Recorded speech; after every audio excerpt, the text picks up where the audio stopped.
Hi everyone, in this video we'll see a very popular effect on YouTube, which is the Duotone effect, and it is mainly used for thumbnails, but it's very popular. And if you don't know what is the monotone effect, it's this one. So you have an image and you don't distinguish anymore the skin tone with the background because you just have two tones. And sometimes this kind of effect is also called monotone.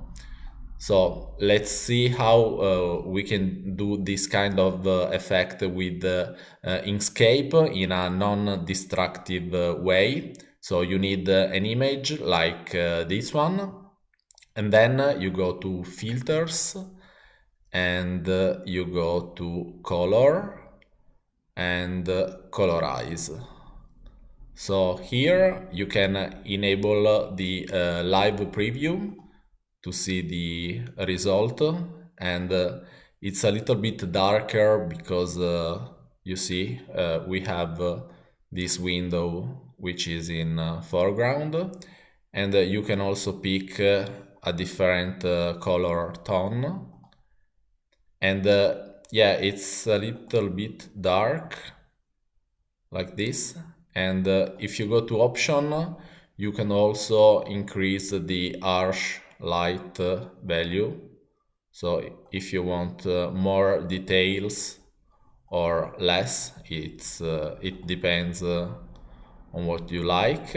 And this is normal light. Okay. And then you do apply to have this kind of effect, and then you close the window.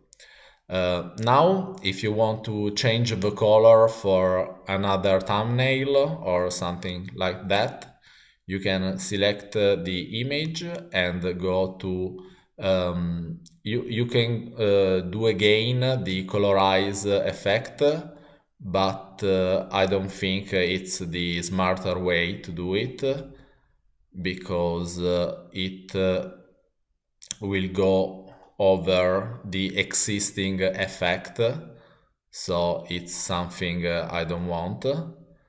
So you could do remove filters, or a better alternative where you can save what you are already doing is to do a filter editor, and here you can see all the non-destructive procedures which are applied to the image.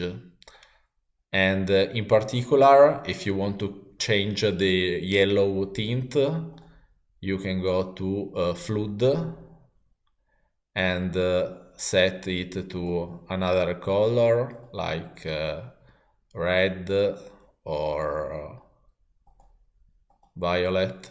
So you just change the color and not the rest of the settings. Yeah, this was the colorize or duotone effect in Inkscape. If you like this video, give me a thumbs up and see you in another video. Bye.